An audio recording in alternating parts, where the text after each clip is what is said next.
ये ना, बस आज के दिन मेरी बात सुन ले बेटा, प्लीज ये ड्रेस पहनकर स्कूल चली जा। मैं आज दोपहर तुम्हारे स्कूल आऊंगी तुम्हारे टीचर से बात करने, फिर तुम्हें जैसा चाहिए वैसा ड्रेस पहनकर तुम स्कूल में जाना। कोई तुम्हारे ऊपर किसी भी तरह की जबरदस्ती नहीं करेगा। आज स्कूल का पहला दिन है ना बेटा, पहले दिन लेट हो जाओगे स्कूल के लिए। अपने हाथों में स्कूल का यूनिफॉर्म लेकर वृंदा सुबह सुबह आकांक्षा के पीछे दौड़ रही थी। वृंदा सुबह से आकांक्षा को 10 बार स्कूल का यूनिफॉर्म पहनने के लिए मना चुकी थी, लेकिन किसी की बात माने तो आकांक्षा कैसी, 6 साल की छोटी सी बेटी, लेकिन एकदम जिद्दी और अकड़ू, ना किसी को कुछ बोलने देती ना ही किसी का कुछ सुनती। क्या मम्मा, आपने कब से स्कूल का पहला दिन लगा रखा है? कल भी गई थी मैं स्कूल, लेकिन उस गेट वाले ने मुझे अंदर घुसने ही नहीं दिया। बोल रहा था बिना यूनिफॉर्म वो मुझे स्कूल में नहीं आने देगा। उसकी तो अक्षो, बड़ों के बारे में इस तरह बातें नहीं करते बेटा। अच्छे घर के बच्चों का बड़ों के साथ इस तरह बर्ताव करना शोभा नहीं देता। अच्छा जी, बड़े करे तो पुण्य और छोटे करे तो पाप। मैं तो सुबह सुबह उठकर तैयार होकर स्कूल गई थी, बस स्कूल की यूनिफॉर्म नहीं पहनी थी। प्यार से कहते था वो वॉचमैन, बेटा आज के दिन स्कूल आ जाओ, लेकिन कल से स्कूल का यूनिफॉर्म पहनकर स्कूल में आना। तो मैं समझ लेती ना उनकी बात, लेकिन इतने सारे बच्चों के सामने उन्होंने मुझे गेट से वापस घर भेज दिया। और मम्मा, आप क्या बात करोगी मेरे स्कूल टीचर से? वो भी देख रही थी कि वो वॉचमैन मुझे गेट से वापस भेज रहा है, लेकिन उन्होंने कुछ नहीं बोला। मैं बिना यूनिफॉर्म के ही स्कूल जाऊंगी, नहीं तो मुझे स्कूल नहीं जाना। आज नहीं, कल नहीं, कभी नहीं। हे भगवान, न जाने इस लड़की में इतनी अकड़ कहां से आई है। आकांक्षा गुस्से वाले चेहरे से बड़ी बड़ी आंखें करके वृंदा की तरफ देख रही थी। बेचारी वृंदा आकांक्षा के पीछे दौड़ दौड़ कर अब थक गई थी। तभी वहां आकांक्षा के पिताजी आते हैं। तुम दोनों ने सुबह सुबह क्या शोर मचाया घर में? तुम दोनों की आवाज पूजा घर तक आ रही है। मुझे भगवान की पूजा आदि छोड़कर यहाँ आना पड़ा। अब आ गए तेरे पापा, वही ठिकाने लगाएंगे तुझे। देखिए ना सुधीर जी, इस लड़की को क्या जिद पकड़ कर बैठी है। कहती है बिना यूनिफॉर्म के स्कूल जाएगी। ऐसी कौन सी स्कूल है जो इसे बिना यूनिफॉर्म के स्कूल में आने देगी? कल भी यही किया, मेरे मना करने के बावजूद बिना यूनिफॉर्म के स्कूल चली गई। फिर क्या, उसे वॉचमैन ने गेट से ही वापस घर भेज दिया। उसकी कोई गलती नहीं थी, सारा कसूर इसका था, लेकिन फिर भी बेवजह उस वॉचमैन पर ये गुस्सा हो रही है। क्या वृंदा, तुम भी हमारी इतनी प्यारी बेटी पर इस तरह चिल्लाती रहती हो? बच्चों को डांट कर पीट कर थोड़ी ना समझाया जाता है। बच्चे तो भगवान की तरह होते हैं, उनसे प्यार से बात करनी पड़ती है। अभी देखो मेरी प्यारी रानी मेरी बात कैसे 2 मिनट में समझ जाएगी। अच्छा जी, ठीक है, फिर समझाइए अपनी प्यारी बेटी को अपनी प्यारी बातों से, देखते हैं ये कितना समझती है। बेटा अक्षो, अपने पापा के पास आ जाओ। पापा, मुझे नहीं, जाकर उन स्कूल वालों को समझाओ। समझदारी की जरूरत उन्हें है। मेरे दोस्तों के सामने उन्होंने मुझे स्कूल से बाहर जाने को कह दिया। क्या इज्जत रह गई मेरी उनके सामने? ऐसे स्कूल में मुझे नहीं जाना। आप जाइए और मेरा दाखिला लेकर आइए। सुधीर आकांक्षा को समझाने जैसे उसके पास जाता है, वो कुछ बोले उसके पहले आकांक्षा ही उसे 4 बातें सुना देती है और गुस्से में वहां से अपने कमरे की तरफ चली जाती है। बाप रे बाप, इतना गुस्सा, इज्जत, पाप, पुण्य, ये सारे शब्द ये कहां से सीख कर आई है? ये किसी की बात सुनना ही नहीं चाहती, इसे तो बस अपने मन की करनी है। ये सारा हमारे लाड प्यार का ही परिणाम है। मुझे तो समझ में नहीं आ रहा अब हम क्या करें। इसे तो स्कूल भेजना पड़ेगा ही, लेकिन ये महारानी यूनिफॉर्म पहनकर स्कूल जाएगी नहीं और स्कूल वाले बिना यूनिफॉर्म के इसे स्कूल में आने देंगे नहीं। श्रीमती जी, आप इतनी चिंता मत कीजिए। माना कि हमारी बेटी ज्यादा जिद्दी है, लेकिन है तो बच्ची है। ये खुद ब खुद 2-4 दिनों में घर बैठ बैठ कर बोर हो जाएगी और फिर स्कूल जाने की जिद करेगी।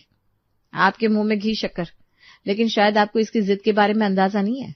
ये अपने मन की ही करेगी। इससे बेहतर होगा कि आप जाइए और स्कूल वालों से यूनिफॉर्म के बारे में बात करिए। अगर वो माने तो ठीक है, नहीं तो हमें इसके लिए दूसरा स्कूल देखना पड़ेगा। ठीक है श्रीमती जी, जैसा आप कहें। कोई कितनी भी समझाने की कोशिश क्यों ना करे, आकांक्षा हमेशा वही करती थी जो उसे करना होता था। बचपन से जिद्दी और अकड़ू रही आकांक्षा अब 24 साल की हो गई थी।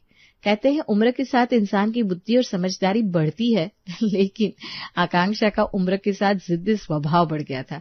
बचपन में आकांक्षा जितनी जिद्दी और अकड़ू थी, 18 साल गुजर जाने के बावजूद भी बिल्कुल वैसी की वैसी थी।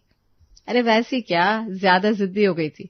उसके माता पिता, यहाँ तक कि उसका छोटा भाई भी आकांक्षा के आगे घुटने टेक चुका था, क्योंकि बात चाहे कोई भी हो, घर में वही होता था जो आकांक्षा चाहती थी। आकांक्षा ने कहा कि मुझे ये चाहिए, तो फिर चाहे कुछ भी हो जाए, लेकिन आकांक्षा के लिए वो लाना ही पड़ता था। आकांक्षा के जिद्दी और मुंहफट स्वभाव की चर्चा पूरे मोहल्ले में, यहाँ तक कि रिश्तेदारों में भी फैल गई थी। हर कोई खुद ब खुद आकांक्षा से 4 हाथों की दूरी बना लेता था। एक दिन सुबह सुबह गाना गुनगुनाते हुए आकांक्षा तैयार हो रही थी। अरे वाह, आज मैडम जी का मूड बड़ा ही खुशनुमा लग रहा है। हाँ, वो मेरी सहेली पढ़ाई पूरी करके हमारे शहर वापस आ रही है, उसी से मिलने जा रही हूँ। पापा से पूछा। माँ, पापा ने आज तक मुझे किसी चीज के लिए मना किया है क्या? उन्हें मनाना कौन सी बड़ी बात है? उन्हें मनाना बहुत बड़ी बात है, लेकिन एक तू है कि तेरे आगे तेरे पिताजी भी झुक जाते हैं। वृंदा की बातें सुनकर आकांक्षा हंसने लगती है, क्योंकि बात चाहे कोई भी हो, कभी अपनी प्यारी प्यारी बातों से, कभी अपने अकड़ों और जिद्दी स्वभाव से आकांक्षा हर किसी से अपनी बात मनवा लेती थी। वैसे मैडम जी, पता है ना, आज बुआ जी घर पर आ रही हैं। कई सालों से बुआ जी विदेश में थी, आज खास करके वो हम सबसे और तुमसे मिलने आ रही है। अभी तो अपनी सहेली से मिलने जाओ, लेकिन शाम को जल्दी आ जाना। जैसे तुम्हें किसी का इंतजार करना पसंद नहीं है ना, बिल्कुल वैसी ही तुम्हारी बुआ जी है। अगर वो गुस्सा हो गई तो फिर तुम्हारी खैर नहीं। मुझे डरा रही हो क्या माता जी? मैं पापा को मना लेती हूँ, पापा के पापा को भी मना लेती हूँ, फिर उनकी बेटी को मनाना मेरे लिए कौन सी बड़ी बात है? रूठ गई तो रूठ जाने दो, मैं आने के बाद उन्हें मना लूंगी। मुझे कम से कम घर आने में 8-9 तो बजेंगे। तब तक यहाँ का माहौल संभाल लेना माता जी। इतना सब बोलकर आकांक्षा अपनी बैग उठाती है और अपनी स्कूटी को किक मारकर घर से चल पड़ती है। अरे मेरी पूरी बात तो सुनकर जा। माँ, बाकी सारी बातें घर आने की बात करते हैं। न जाने क्या होगा इस लड़की का, किसी का कुछ सुनती ही नहीं है। आज शाम को क्या होगा इस बात की चिंता मुझे अभी से हो रही है। दीदी खास इससे मिलने के लिए आ रही है और ये लड़की अब जानबूझकर घर देर से आएगी। भगवान जी, जब 2 तूफान आमने सामने आएंगे तो सब कुछ आपको ही संभालना होगा। बेफिक्र आकांक्षा सुबह सुबह तैयार होकर अपनी सहेली से मिलने चली जाती है, लेकिन जब आकांक्षा की बुआ और आकांक्षा एक दूसरे के सामने आएंगे, खास आकांक्षा से मिलने आई हुई बुआ को आकांक्षा का इंतजार करना पड़ेगा। तब क्या होगा, इस बात की चिंता वृंदा को खाई जा रही थी। थोड़ी देर खुद से बड़बड़ाने के बाद सब कुछ भगवान के भरोसे छोड़कर वृंदा आज शाम को आने वाली अपनी ननद के स्वागत की तैयारी में लग जाती है। शाम के वक्त वृंदा के घर पर उसकी ननद निर्मला का आगमन होता है। घर पर कोई है कि नहीं? मेहमान घर के दरवाजे तक आ गए, ना कोई स्वागत कर रहा है, ना ही कोई बैग पकड़ने के लिए आंगन तक आ रहा है। निर्मला की आवाज सुनकर किचन में काम कर रही वृंदा दौड़े दौड़े हॉल के दरवाजे पर आती है। अरे मैं हूं ना, आइए दीदी, मैं आपका ही इंतजार कर रही थी। बाकी सब कहाँ है? सुधीर जी फ्रूट्स लाने मार्केट गए हैं और अनुज आपको स्टेशन लेने आया था, आपको मिला नहीं क्या वो? मैं स्टेशन से बाहर आई तो सामने ही रिक्शा खड़ी थी, तो मैं उसमें बैठ गई और सीधा घर आ गई। जा जल्दी से उसे फोन लगा। और हाँ, आकांक्षा कहाँ है? उसे पता है ना मैं खास उससे मिलने आ रही हूँ।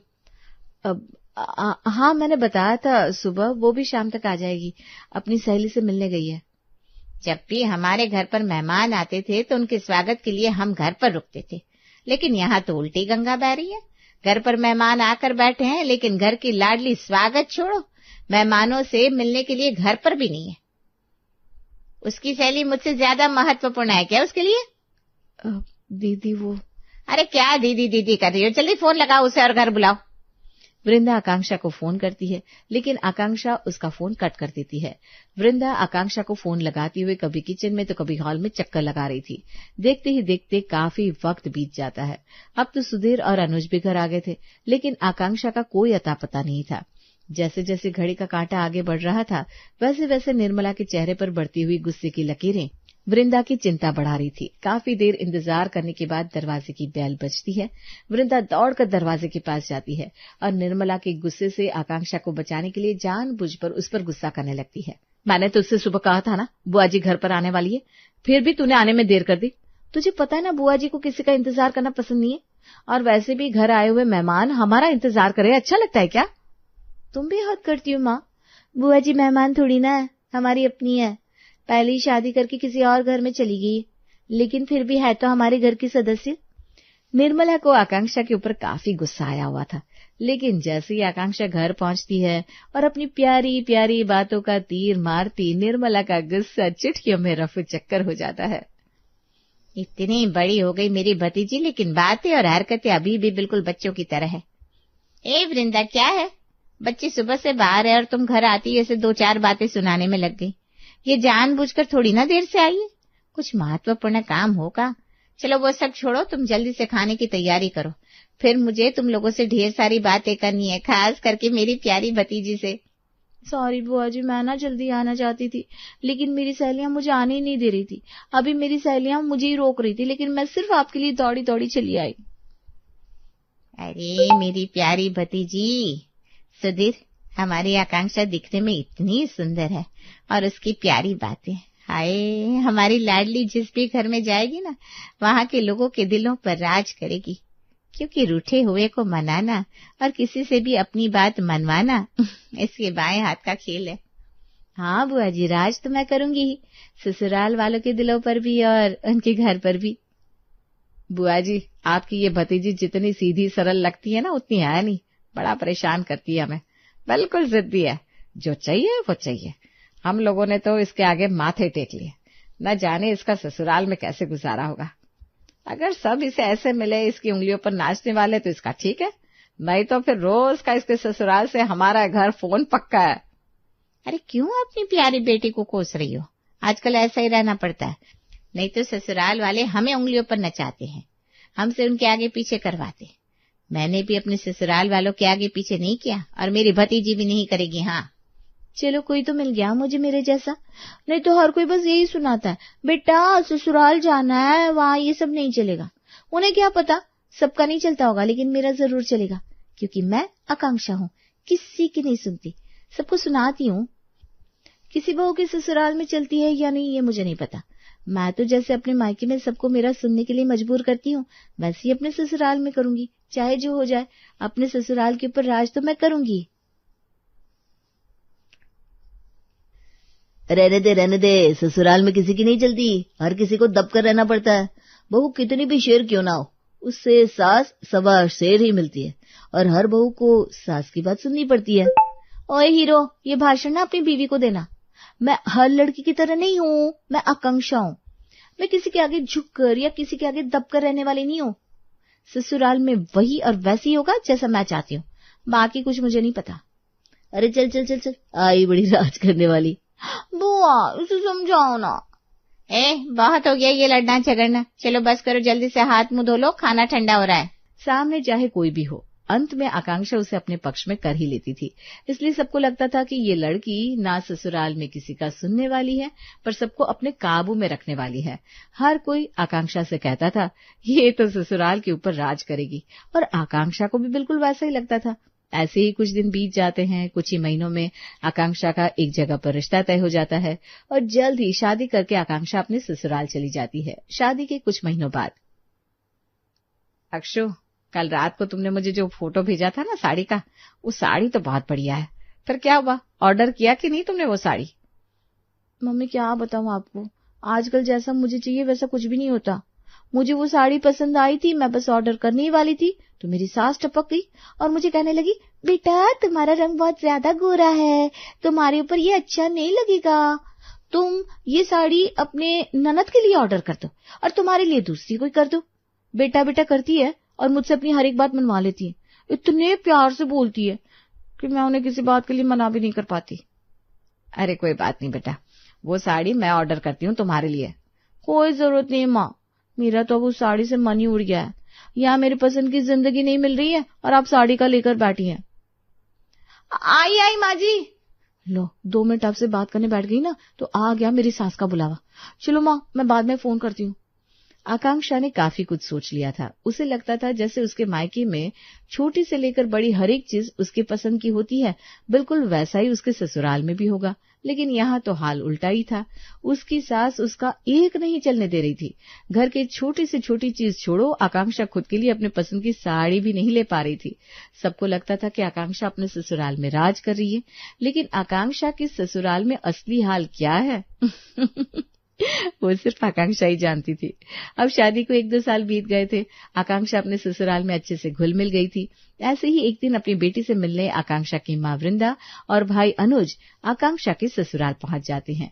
कुछ समय बहन के ससुराल में बिताने के बाद अपनी बहन को सास के आगे पीछे करता हुआ देखकर, जी माँ जी करता हुआ देखकर अनुज आकांक्षा से कहता है, माँ आपको पता है, कुछ सालों पहले कोई तो कहता था मैं किसी की नहीं सुनने वाली, चाहे मेरा मायका हो या ससुराल, सबको मेरी बात सुननी पड़ेगी और माननी भी पड़ेगी। लेकिन यहाँ देखो उल्टी गंगा बह रही है। सबको अपनी उंगलियों पर नचाने वाली आकांक्षा अपनी सास के जैसे आगे पीछे कर रही है। माँ आपने देखा क्या, कैसे जी माँ जी जी माँ जी जी माँ जी का जप चल रहा था। अपनी सास की हाँ में हाँ मिलाई जा रही थी। कुछ सालों पहले अगर आपने गलती से इसके पसंद के अलावा मेरी पसंद की सब्जी बनाई तो ये महारानी 2-2 दिनों तक भूखी रहती थी, आपसे बात नहीं करती थी। लेकिन यहाँ देखो कैसे सबकी पसंद का सब कुछ कर रही है, सिवाय अपनी पसंद के। चिढ़ा ले बेटा, आज तुझे मुझे जितना चिढ़ाना है चिढ़ा ले। अपनी हरकतों से, अपनी बातों से मैंने आप लोगों को काफी परेशान किया है। मुझे हमेशा लगता था कि मेरे घर में, मेरी जिंदगी में वैसा ही होना चाहिए जैसा मैं चाहती हूँ। मैं हमेशा सोचती थी जैसा मैं अपने मायके में राज करती हूँ, सबको उंगलियों पर नचाना चाहती हूँ, वैसा ही मैं अपने ससुराल में करूंगी। लेकिन तू अनुज कहता है ना, जब शेर को सवा शेर मिल जाता है तो शेर अपने आप शांत हो जाता है। तो यूं समझो कि मैं शेर हूँ तो मेरी सास सवा शेर है। बेटा, इसे चाहे जो भी लगे, लेकिन तुम्हें ऐसा देखकर मैं बहुत खुश हूँ। मैं तुम्हारे जिद्दी स्वभाव को बदलना चाहती थी, तुम्हें शांत करना चाहती थी, लेकिन जो चीज मैं नहीं कर पाई वो तुम्हारी सास ने कर दिखाई। सब कुछ तुम्हारी मर्जी से नहीं हो सकता, ये बात तुम्हारी सास ने तुम्हें बिना डांटे, बिना परेशान करे समझा दी। भले वो सब कुछ अपनी मर्जी का करती है, लेकिन तुमसे प्यार भी तो करती है ना। हाँ माँ, आपकी बात बिल्कुल सही है। भले ही मेरी सास सवा शेर है, लेकिन वो मुझसे बहुत प्यार करती है और इसीलिए मैं उनकी मनमानी भी हंसते हंसते सह लेती हूँ। अच्छा जी, तुम्हारा क्या मतलब है, मम्मी पापा तुमसे प्यार नहीं करते थे? आई बड़ी सास की लाडली। मम्मी पापा मुझे ढेर सारा प्यार करते हैं, लेकिन तुम्हारा मुझे नहीं पता। भले ही मेरा सर मेरी सास के आगे हमेशा झुका रहता है, लेकिन अभी भी जब भी मैं अपने घर आऊंगी, अपने मायके में आऊंगी, तब वहां सब कुछ मेरी मर्जी से ही होगा, फिर चाहे आज हो, कल हो या परसों, तेरी शादी के बाद भी। मुझे लगा तू सुधर गई, लेकिन तू सुधरने वालों में से थोड़ी ना है। आई थी बड़ी ससुराल में रोज करने वाली। माँ देखिए ना इसे।